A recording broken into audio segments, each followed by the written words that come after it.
3장. 솔로몬은 이집트 왕 바로와 결혼 조약을 맺었다.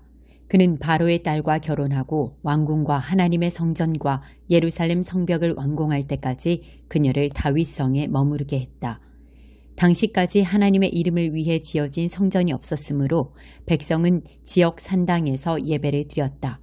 솔로몬은 하나님을 사랑했고 아버지 다윗처럼 하나님을 높이며 살았으나 그 역시 지역 산당에서 예배하며 제사를 드리고 향을 피웠다.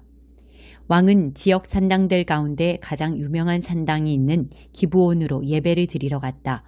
왕은 그곳 제단 위에 번제물 1000마리를 바쳤다. 그날 밤 기브온에서 하나님께서 솔로몬의 꿈에 나타나셨다. 내가 너에게 무엇을 주기 원하느냐? 구하여라. 솔로몬이 대답했다. 주께서는 제 아버지 다윗에게 더할 나위 없이 너그러운 사랑을 베푸셨습니다. 그는 주의 임재하심 안에서 신실하게 살았고 그의 판단은 정의롭고 그의 마음은 올곧았습니다. 또 주께서 크고 너그러운 사랑을 변함없이 베푸셔서 바로 오늘 그의 왕위에 앉을 아들을 주셨습니다. 그래서 제가 여기 있습니다. 하나님, 나의 하나님, 주께서 주의 종인 저를 제 아버지 다윗을 대신하여 이 나라를 통치할 자로 삼으셨습니다. 저는 이 일을 감당하기에 너무 어리고 아직 어린아이에 불과합니다. 아는 것도 없고 일의 자세한 내용도 잘 모릅니다. 그런 제가 이렇게 주께서 택하신 백성, 너무 많아 셀 수도 없는 큰 백성 가운데 있습니다. 제가 원하는 것은 이것입니다. 하나님의 음성을 듣는 마음을 주셔서 주의 백성을 잘 인도하고 선악을 분별하게 해주십시오. 주님의 영화로운 백성을 어느 누가 자기 힘으로 다스릴 수 있겠습니까? 주 하나님께서 솔로몬의 대답을 기뻐하셨다. 하나님께서 그에게 말씀하셨다. 네가 오래 사는 것이나 부나 원수의 멸망을 구하지 않고 다만 백성을 잘 지도하고 통치할 능력을 구했으니 내가 구한 대로 내가 네게 줄 것이다. 내가 네게 지혜롭고 성숙한 마음을 줄 것이니 너와 같은 사람은 이전에도 없었고 앞으로도 없을 것이다. 또한 네가 구하지 않는 부와 영광도 줄 것이니 너만큼 누리는 왕은 어디에도 없을 것이다. 네가 내 아버지 다윗처럼 인생의 지도와 내가 세운 표지판을 잘 살피며 바른 길에서 벗어나지 않으면 네게 장수의 복도 줄 것이다. 솔로몬이 잠에서 깨었다. 엄청난 꿈이었다. 그는 예루살렘으로 돌아와 하나님의 언약궤 앞에 서서 번제와 화목제로 예배를 드리고 모든 신하를 위해 잔치를 베풀었다. 그때 두 창녀가 왕 앞에 나타났다. 한 여자가 말했다. 내 주인님, 이 여자와 저는 한 집에 삽니다. 우리가 함께 살던 중에 제가 아이를 낳았습니다. 그리고 제가 출산한 지 사흘 후에 이 여자도 아이를 낳았습니다. 그때는 우리 둘뿐이었습니다. 집안에 우리 둘 말고는 아무도 없었습니다. 그런데 하루는 이 여자가 잠결에 아위로 구르는 바람에 그 아들이 죽고 말았습니다. 저는 그때 곤히 잠들어 있었습니다. 이 여자는 한밤중에 일어나 제 아들을 데려다가 자기 품에 두고 죽은 자기 아들은 제 품에 두었습니다. 제가 아침에 아이에게 젖을 주려고 일어나 보니 아이가 죽어있지 뭡니까? 그러나 아이를 본 순간 저는 그 아이가 제 아이가 아닌 것을 금세 알았습니다. 그렇지 않아. 다른 여자가 말했다. 살아있는 아이는 내 아이고 죽은 아이가 너의 아이야. 첫 번째 여자가 다시 반박했다. 천만에 죽은 아이가 네 아들이고 살아있는 아이는 내 아들이야. 왕 앞에서 그들은 서로 다투었다. 왕이 말했다. 한 여자는 살아있는 아이가 내 아들이고 네 아들은 죽었다 하고 또 한 여자는 아니다. 죽은 아이는 네 아들이고 살아있는 아이가 내 아들이다 하니 이 일을 어찌한단 말인가. 잠시 후에 왕이 말했다. 칼을 가져오너라. 사람들이 왕에게 칼을 가져왔다. 왕이 말했다. 살아있는 아이의 진짜 어머니는 아들 생각에 감정이 북받쳐서 말했다. 안 됩니다, 주인님. 아이를 산채로 저 여자에게 주십시오. 아이를 죽이지 마십시오. 그러나 다른 여자가 말했다. 아이가 내 것이 될 수 없다면 네 것도 될 수 없지. 차라리 갈라버리자. 왕이 판결을 내렸다. 살아있는 아이를 먼저 말한 여자에게 내주어라. 아무도 이 아이를 죽이지 못한다. 저 여자가 진짜 어머니다. 이 소문이 사방으로 퍼져나가 이스라엘 모든 사람이 왕의 판결을 들었다.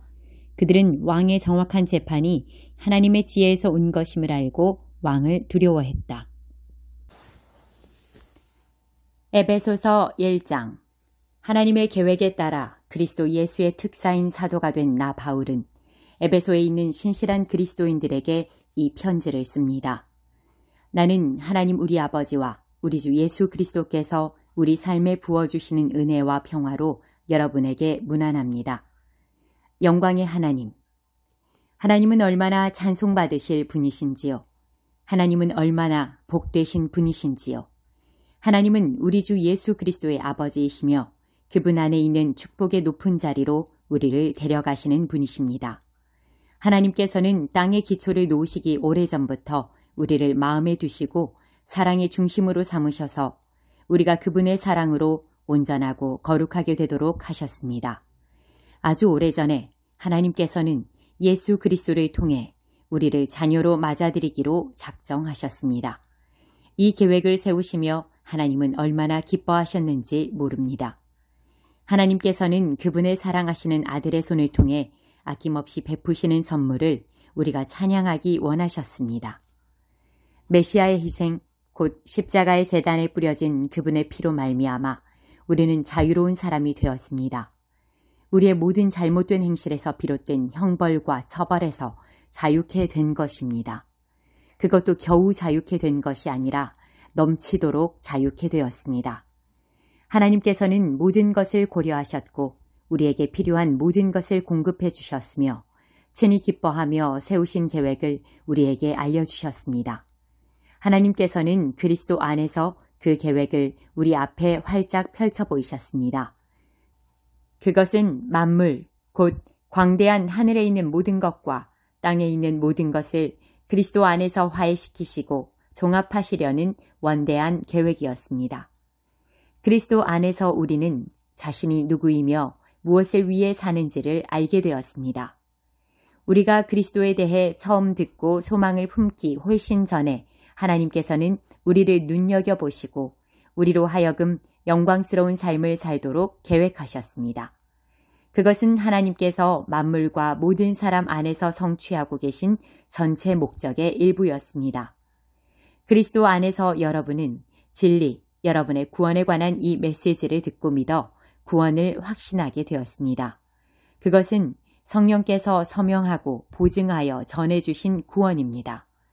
하나님께 날인받은 이 인증은 앞으로 계속될 전집의 첫 권처럼 하나님께서 우리를 위해 계획해 놓으신 모든 것, 곧 하나님을 찬양하며 사는 영광스러운 삶을 우리가 누리게 될 것임을 일깨워 줍니다.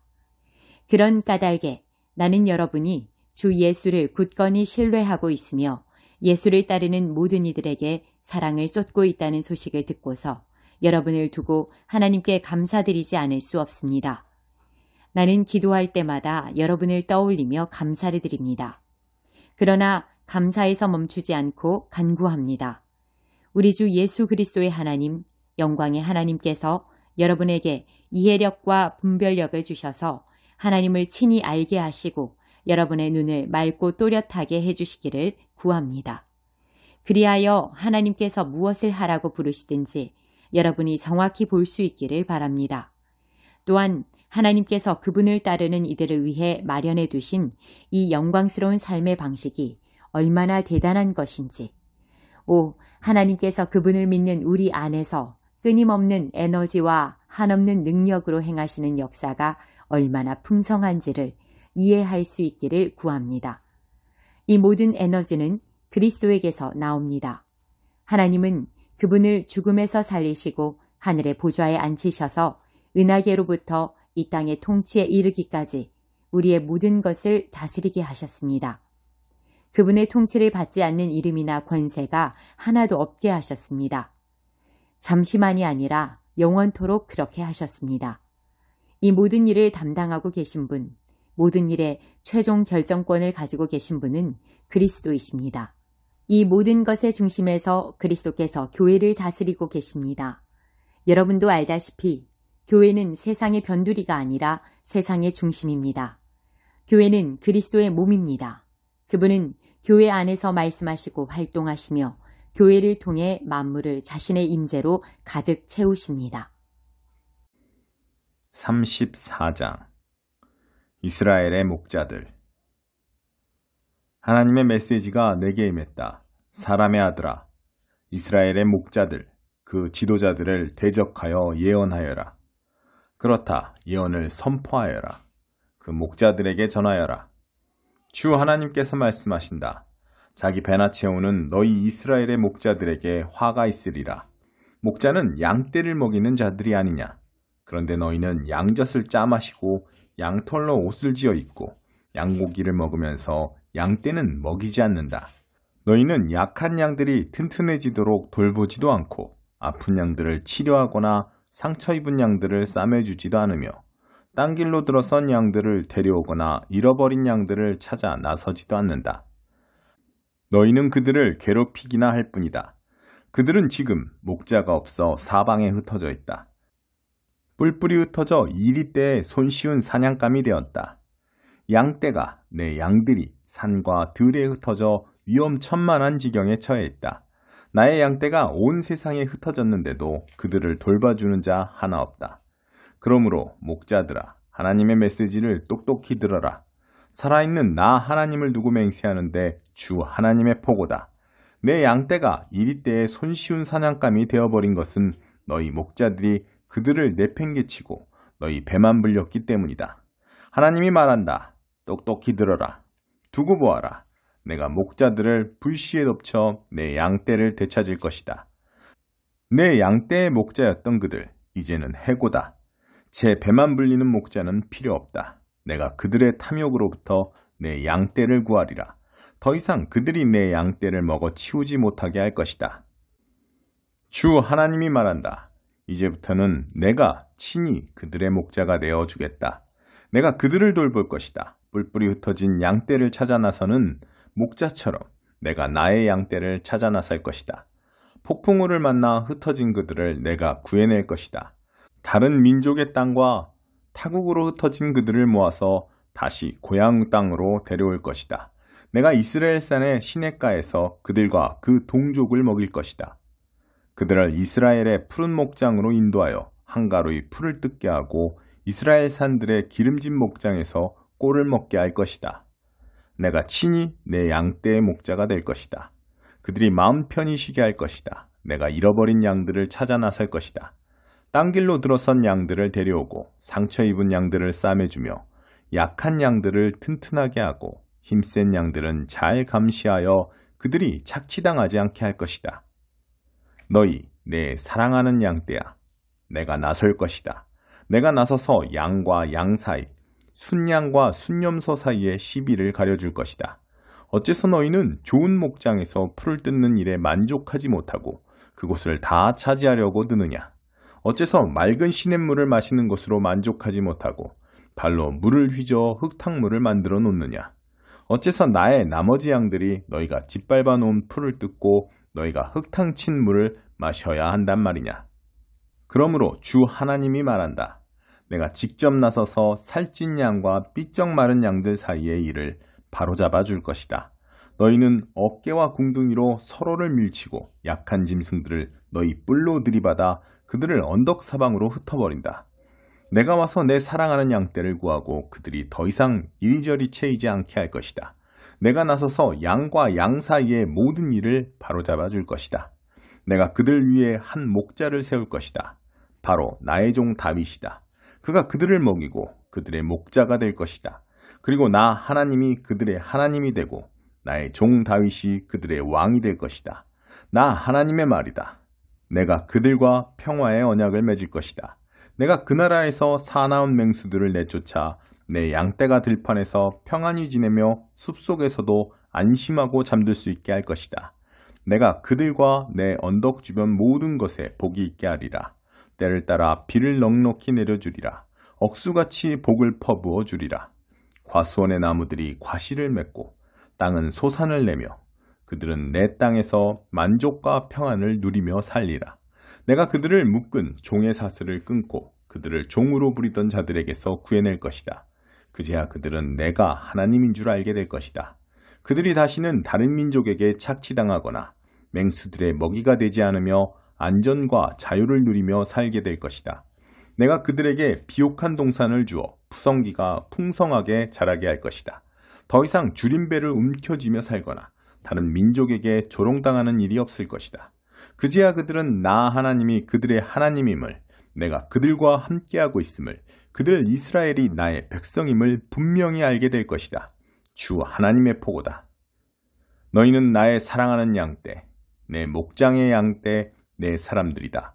그리고 나는 너희 하나님이다. 주 하나님의 보고다. 83편 아삽의 시. 하나님, 나를 외면하지 마소서. 오 하나님, 내 말을 묵살하지 마소서. 주님의 원수들이 왁자지껄 떠들어대고 하나님을 미워하는 자들이 흥청거립니다. 주님의 백성을 죽이려 모의하고 주님의 소중한 이들을 그 손에서 빼앗으려 음모를 꾸밉니다. 저들은 말합니다. 이 민족을 땅에서 쓸어버리고 이스라엘의 이름을 책에서 지워버리자. 급기야 저들은 머리를 맞대고 주님을 제거할 흉계까지 꾸밉니다. 에돔과 이스마엘 사람들, 모압과 하갈 사람들, 그발과 암몬과 아말렉, 블레셋과 두로 사람들, 거기다 아시리아까지 합세하여 롯 일당에게 힘을 보탭니다. 주께서 미디안에게 하신 것처럼 기손 시내에서 시스라와 야빈에게 하신 것처럼 저들을 치소서. 그들은 엔돌에서 최후를 맞이하고 정원에 거름이 되고 말았습니다. 오렙과 스엡에게 하신 것처럼 저들의 대장들을 베시고 세바와 살문나에게 하신 것처럼 저들의 제후들을 멸하소서. 저들은 허풍을 칩니다. 다 가로채겠다. 하나님의 정원을 빼앗을 테다. 나의 하나님, 저들이라면 지긋지긋합니다. 저들을 날려버리소서. 저들은 황무지에서 구르는 풀뭉치, 불타버린 땅에 남은 숫토막일 뿐입니다. 저들을 두려워 떨게 만드시고 가쁜 숨을 내쉬며 하나님을 애타게 부르게 하소서. 저들을 진퇴 유곡에 빠뜨리셔서 꼼짝없이 갇혀있게 하소서. 그제야 저들이 알 것입니다. 주님의 이름이 하나님, 세상에 한 분뿐인 지극히 높으신 하나님이심을. 84편 고라의 시. 만군의 하나님, 주님의 집이 어찌 그리 아름다운지요. 내가 전부터 이런 곳에 살고 싶었고 주님의 집에 방 한 칸 마련하여 살아계신 하나님께 기쁨의 노래 불러드릴 날을 꿈꿔왔습니다. 주님의 집에는 새들도 숨을 곳과 피난처를 얻습니다. 참새와 제비가 그곳에 둥지를 틀고 알을 낳아 새끼를 치며 우리가 예배드리는 곳에서 지적입니다. 만군의 하나님, 우리의 왕이신 하나님, 그곳에 살며 노래하는 이들은 얼마나 행복한지요. 주께서 거처로 삼으신 모든 이들은 참으로 행복합니다. 그들의 삶은 주께서 거니시는 길이 됩니다. 그들은 외딴 골짜기를 걸어도 시내를 만나고 시원한 샘물과 빗물 가득한 물웅덩이를 발견합니다. 하나님께서 거니시는 이 길은 산을 휘돌아 오르고 마지막 모퉁이를 돌아 마침내 시온에 이릅니다. 하나님이 훤히 보이는 그곳, 만군의 하나님, 귀를 기울이소서. 오 야곱의 하나님, 귀를 열어 내 기도를 들어주소서. 우리의 방패를 보소서. 햇빛을 받아 반짝입니다. 우리의 얼굴을 보소서. 은혜로이 기름 부으셔서 빛이 납니다. 주님의 집, 이 아름다운 예배 처소에서 보내는 하루가 그리스 해변에서 보내는 첫날보다 낫습니다. 내가 죄의 궁궐에 손님으로 초대받느니 차라리 내 하나님의 집 바닥을 닦겠습니다. 하나님은 햇빛으로 가득하신 주권자, 은사와 영광을 후히 베푸시는 분, 자기 길동무에게 인색하지 않은 분이십니다. 만군의 하나님이 함께 하시니 가는 길 내내 순탄합니다.